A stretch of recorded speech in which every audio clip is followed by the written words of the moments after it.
titi akan do konon kwala la duel na me jero ko danan kwala goro to kwala didu lo yanja titi katin chale le do ke ko ne ka ajen tigala da de kono gich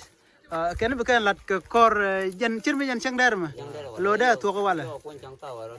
ka lan di longa gori ende support ga serious lan mu galong ajena che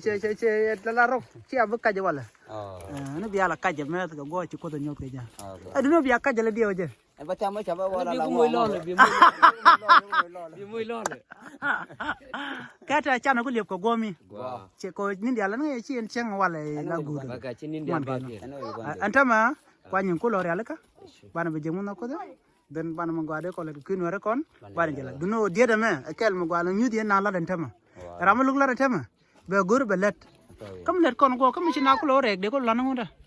chim di long de contact para kan tarai ndai manda ere fomi ndai nyen kwata tarai tok jeli mazene me mu guro di tama men kon ba wira na belet bo beten ka tarai ne bo encouragement mo go na men ni chi lo na te da